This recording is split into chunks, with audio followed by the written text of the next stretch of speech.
Hello, I'm Eugene Lindsey, and I'm here to talk to you about the significance and the impact of HBCUs. HBCUs were established because there was a release of slaves and who needed the the education and the ability to learn to be valuable contributors to their community. The Freedmen's Bureau and people like General Oliver Howard and General Samuel Chapman helped to establish Howard University and Hampton University, respectively. Of course, there are many others who have since established a firm foundation as being pillars for not just the African American community, but America in general. That would include Fisk University, who was established in 1866, Florida A&M.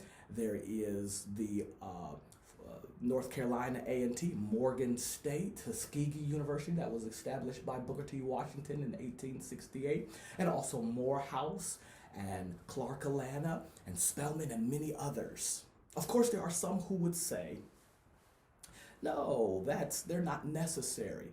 Racism is diluted, if not eradicated, which is totally not true. In this, there was a article written by, I think it is Matthew O'Connor in the Chicago Tribune that discussed court documents that said in the 1920s and 30s the NAACP was receiving letters about people who were still in American slavery in the 1920s and the 1930s. The Department of Justice prosecuted brothers who held black men in slavery in 1954. And this same article suggests that there was a family being held in the 1960s. So never mind the Balu or the Weathers or the Derek Blacks or the Davises who write articles describing how injustice is infiltrating and penetrating and saturating education.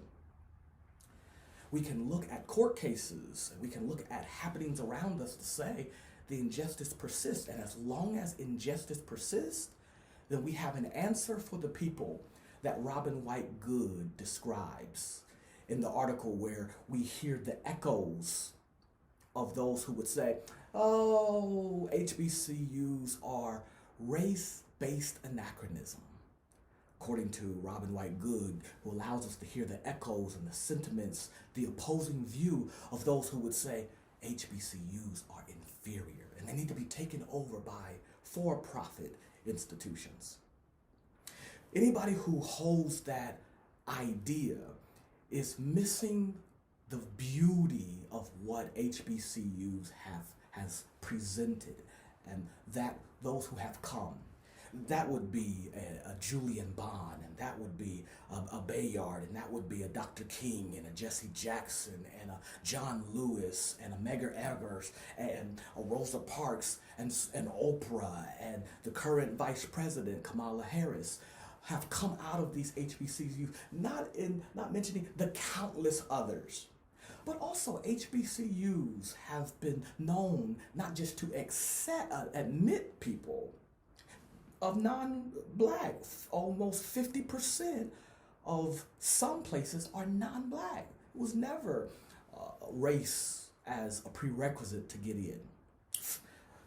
Not only this, but they have been known to allow there to be equitable access and a supportive environment, and that's important.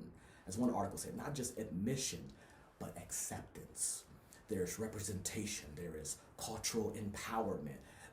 Some are known, Hampton is known for actively addressing inequality, and Howard known for STEM research in the maths and sciences.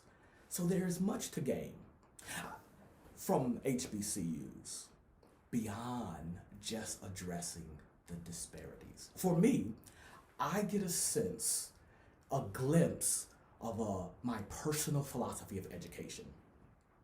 As an educator, I want educators to get all they can get and use all the tools they can. I want you to use idealism and realism. I want you to use pragmaticism. I want you to use some of Nietzsche's and some of John Paul's existentialism to help teach our scholars. I believe that you can get some of John Dewey's progressivism and you can use it to help our scholars along.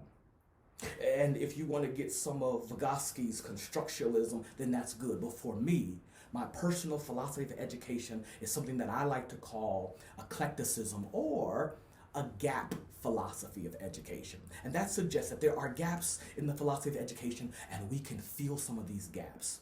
The gaps would include Afrocentric education philosophy, indigenous education philosophy, spiritual education philosophy, and incorporate these into the general education system, global citizenship philosophy of education, because we live in a global community now. So that we can take all these tools and fill in the gaps, as I see many doing at the HBCUs. Hey, I'm Eugene Lindsey, and I hope you enjoyed a few moments about the significance and the impact